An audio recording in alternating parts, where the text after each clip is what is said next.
Hi there.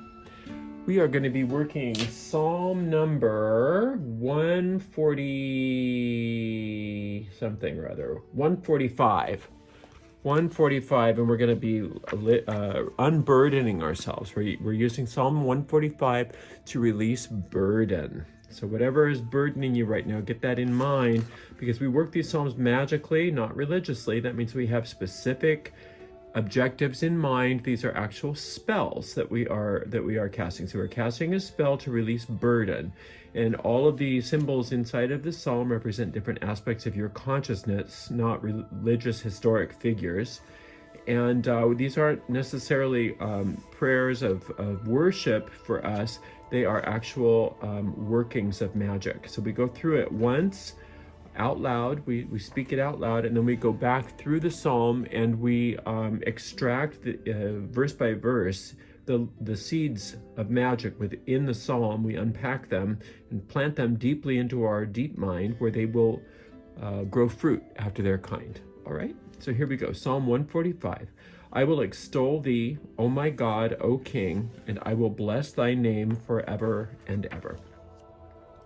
Every day will I bless thee, and I will praise thy name forever and ever. Great is the Lord, and greatly to be praised, and his greatness is unsearchable. One generation shall praise thy works to another, and I shall declare thy mighty acts. I will speak of the glorious honor of thy majesty, and of thy wondrous works.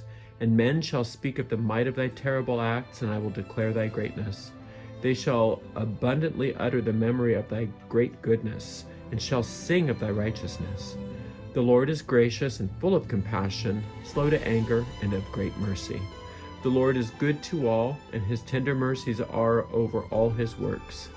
All thy works shall praise thee, O Lord, and thy saints shall praise thee, and thy saints shall bless thee. They shall speak of the glory of thy kingdom, and talk of thy power, to make known to the sons of men his mighty acts, and the glorious majesty of his kingdom. Thy kingdom is an everlasting kingdom, and thy dominion endureth throughout all generations. The Lord upholdeth all that fall, and raiseth up all the... let's do that again. The Lord upholdeth all that fall, and raiseth up all those that be bowed down. The eyes of all wait upon thee, and thou givest them their meat in due season. Thou openest thy hand, and satisfiest the desire of every living thing. The Lord is righteous in all his ways, and holy in all his works. The Lord is nigh unto all them that call upon him, and all that call upon him in truth. He will fulfill the desires of them that fear him, and he will also hear their cry, and will save them. The Lord preserveth all them that love him, but the wicked shall he destroy. My mouth shall speak the praise of the Lord, and let all flesh bless his holy name forever and ever. All right, so that's a nice psalm. We'll go through here and we'll use these verses and find those seeds to plant to unburden you from whatever is burdening you. All right, we start out with this first verse here. I will extol thee, O my God, O King. So we are looking at God as a king here. Now, when we say God, magically, we have to always remember what that means. And we are talking about life itself. We're talking about the principle of infinite life. So we're talking all about the life principle. And from that, there are qualities of God that we must always keep in mind. And these qualities of God are what we are discussing here. So that's infinite life, as we said. It's the concept of infinite soul, meaning that you're a direct expression of the oneness of God, like a sunbeam to the sun. We're talking about infinite spirit, that which enlivens your body, that which is that about you that cannot be destroyed. That's what spirit is. We're talking about infinite intelligence. That's the intelligence of God is the all-knowing, and that great designer of the universe. So everything is perfect the way it is, just like the course of the planets around the sun is perfect. your DNA is perfect, your ability to breathe is perfect, your ability for your heartbeat is perfect. Now again, this isn't talking about when disease sets in. That's not perfect, that's not of God, but we're talking about the perfection of the universe itself, that create the infinite intelligence that allows babies to come out of embryos and planets to revolve around the sun, etc., etc.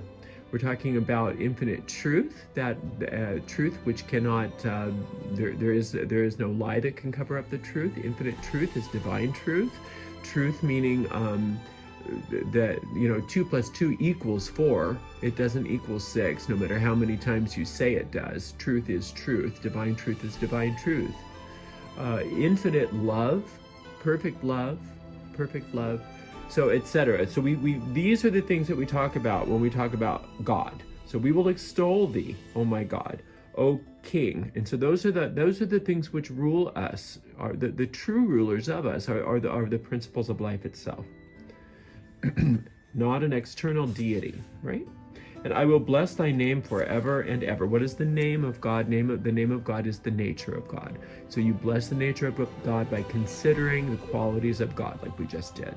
Every day I will bless thee, and I will praise thy name forever and ever. Ever and ever is in the present moment. Eternity is in the present moment. So every day you come back to blessing, blessing, blessing. So if you're feeling burdened, that means that you need to turn your mind from the burden and come back every day to bless thee, meaning praise thy name forever and ever. The name of God is the nature. So thinking of the qualities of God.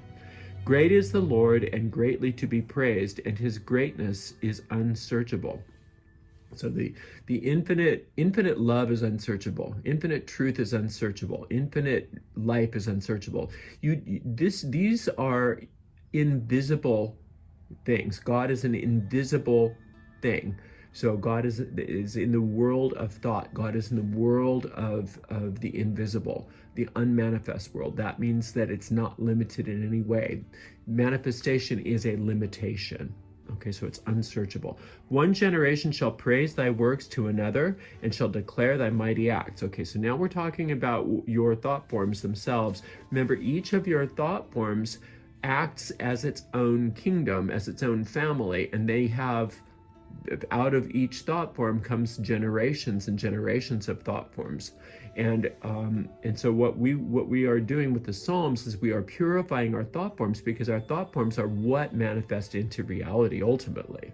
So one generation shall praise thy works to another and shall declare thy mighty acts. So as you get into this habit of coming back to recognizing what the principles of divinity are, then you train your mind to do so, and you train your thought forms to do so. So each thought form that you give birth to as you go forth in your life start to become trained in magical ways, so that a lot of this becomes on autopilot.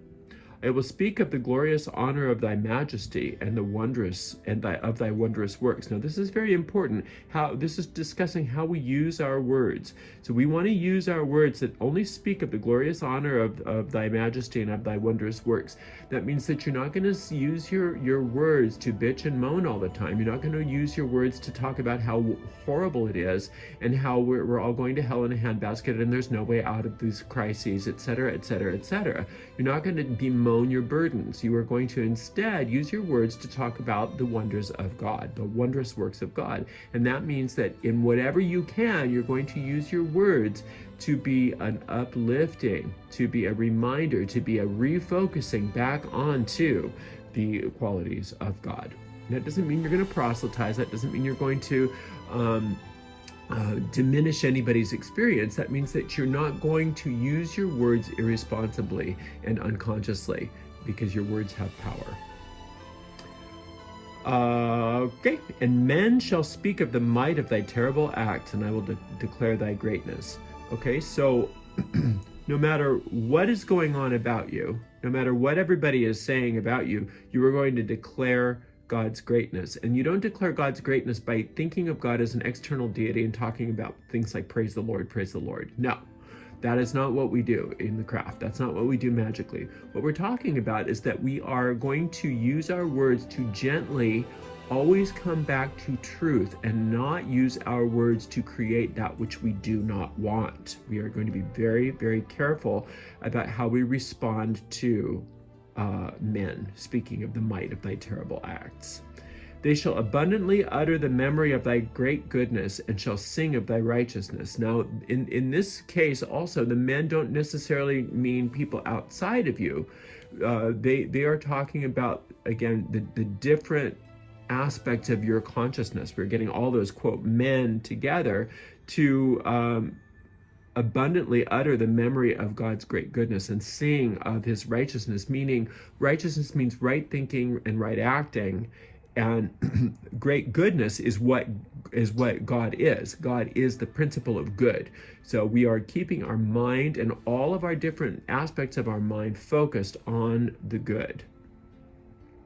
Okay, the Lord is gracious and full of compassion, slow to anger, and of great mercy. Okay, so we're talking about these principles. These principles are gracious and full of compassion. Slow to anger, meaning that anger does not exist in the kingdom of heaven, so to speak, or in the mind of God. Anger does not exist. Mercy is simply what appears to be merciful, like God is having mercy on you, is simply what happens in the world when we change our focus from the problem or the burden over to the qualities of God. It looks as though God is having mercy on you, when in fact what's happening is you are choosing new experiences by taking responsibility about how you're using your mind. And some miraculous things can happen as you just by changing your focus like that. The Lord is good to all, and his tender mercies are over all his works. And that's good to remember, that the Lord is no respecter of persons, meaning that you're not so special that when you breathe, that oxygen works for you better than oxygen works for somebody that you don't think is so great. Okay, the oxygen works for everybody just the same. Gravity works for everybody just the same. The principles of exercise work for everybody just the same. Everybody gets to have the same principles working for them, meaning that God is good to all. His tender mercies are over all his works. So all of the principles of divinity are for everyone, not just for a certain few. All thy works shall praise thee, O Lord, and thy saints shall bless thee. So all thy works shall praise thee. That means that everything that is everything that is a manifestation of divinity is a manifestation of praise. And thy saints shall bless thee, meaning that all of those parts of you which are the most exalted, the ones that are capable of keeping their eye on the beam, are going to be praising you. And everything that's not, quote, the saint inside of you is going to have a new awakening. They shall speak of the glory of thy kingdom and talk of thy power. And that is all that you want, is you want the inner parts of you constantly discussing how great God is. And again, this is not a religious thing. I have to really reiterate this because this smacks of religiosity if you're not careful.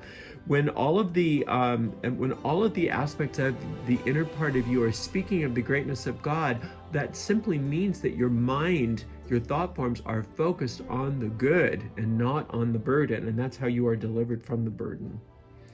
To make known to the sons of men his mighty acts and the glorious majesties of his kingdom.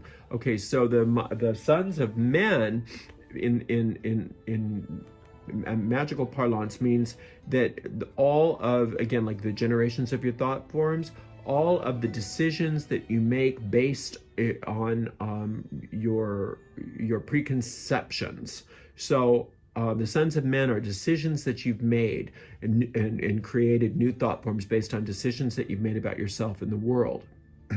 So to make known the sons of men his mighty acts and the glorious majesty of his kingdom. That means it's up to us to educate and to have God educate all of those thought forms within us, so that we're not thinking double-mindedly. We are keeping our mind focused on the truth.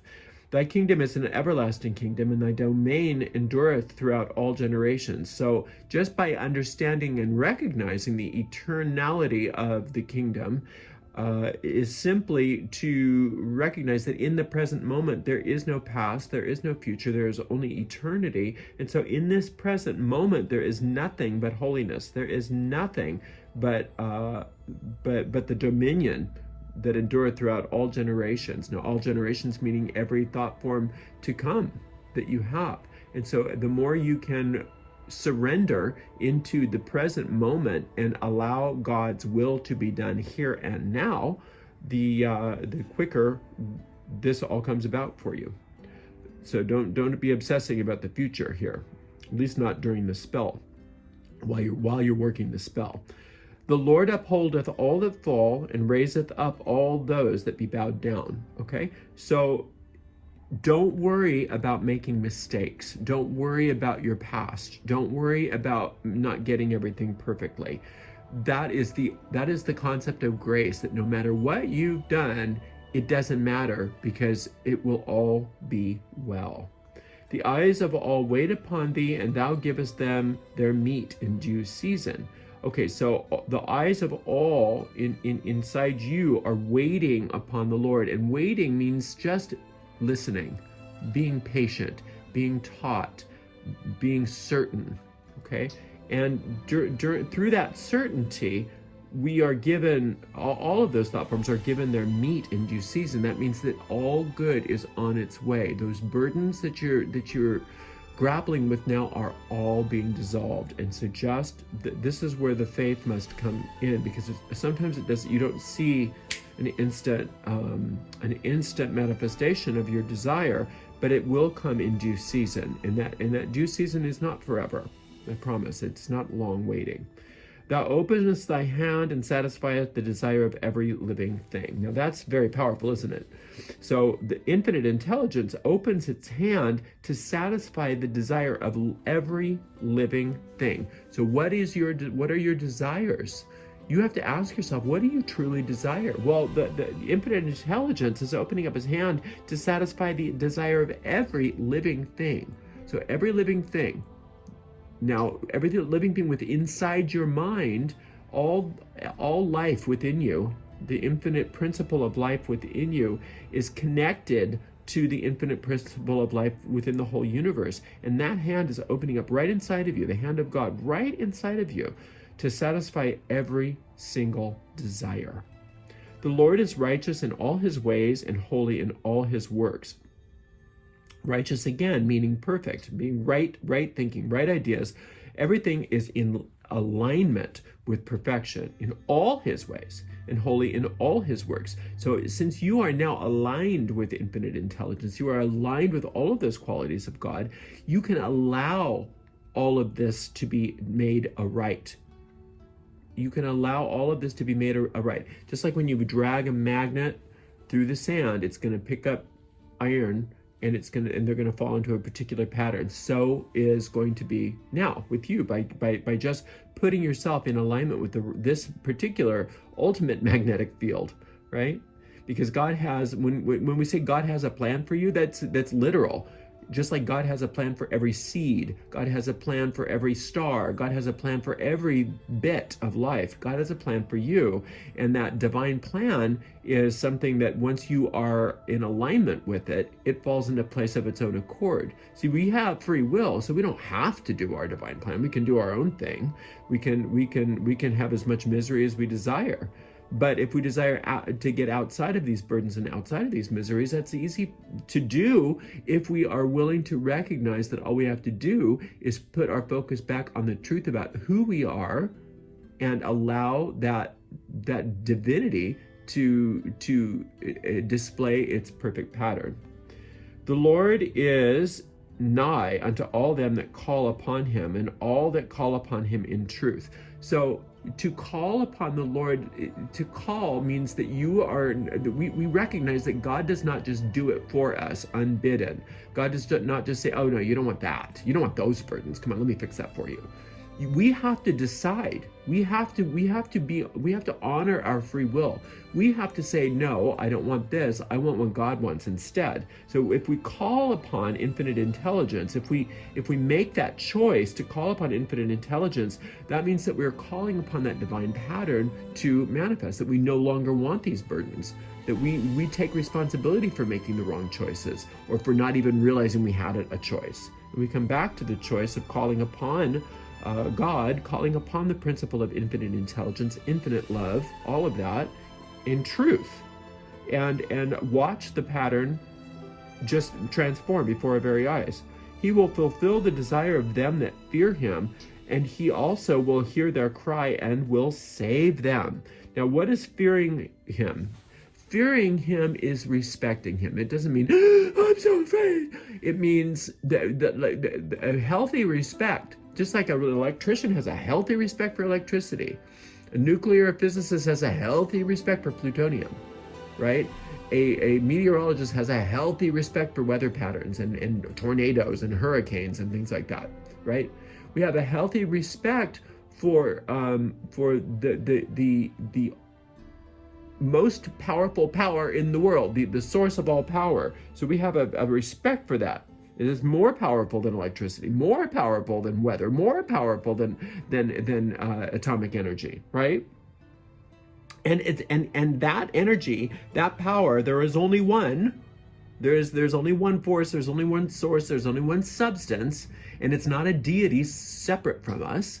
There's nothing out there doling punishments or rewards. Everything that's a punishment and reward are built into the way things are. We reward and punish ourselves. So we don't have to. So that's not the way we fear the Lord, is by who's going to punish me? No, to fear the Lord is to recognize that there is supreme power, and we have great respect for it, and that respect is the same thing that's going to hear your cry, meaning that when you call unto him, when you decide, yeah, I want your way, not mine, you will be saved from whatever problems that you're doing the psalm for. All right? The Lord preserveth all them that love him, but the wicked will he destroy. That's good news, because we're talking about within us, not outside of us. You're going to the infinite power is going to preserve every part of you that is one with God, that loves God, that is one with that power, and everything that is at odds with that power is destroyed. And we want that to be destroyed. We want all of those unhealthy, diseased thought forms to go away. We don't want them anymore. They were not created by God. Those were our own vain imaginings. We either did them on our own, or for the most part, most of us just picked them up because it's just part of the race consciousness. It's part of what everybody else believes. So we want those things inside of our mind to be destroyed. We don't want to be at the effect of the race consciousness. We don't want to be part of that big status quo. We don't want to be part of the lowest common denominator on the earth right now. My mouth shall speak the praise of the Lord, and let all flesh bless his holy name forever and ever. So flesh means the manifest world. The manifest world. So it's what your mind becomes when it crystallizes into form. All of your form is going to be blessing God's name, meaning that it's going to be reflecting the perfection of God. All of your manifestations will now start to reflect the perfection of infinite intelligence, infinite life, perfect love, all of those qualities. All right? So again, to reiterate, there is no deity separate and distinct from you that you are praying to. We are connecting with the one power of the universe, which is on one hand very abstract, and on the other hand it's extremely personal, and it's your great parent. It's your God and goddess. It's your mother and father. It is the part of the part of the universe that is your source. There's only one source. There's only one substance. There's only one power. There's only one principle. There's only one oneness in life. And you are one with that. Just like a wave is one with the ocean and a sunbeam is one with the sun. All right? So this will really be of help to you if you utilize it. And I'm so grateful that we had this time together, and I can't wait to spend more time with you. Until that time, much love and many blessings.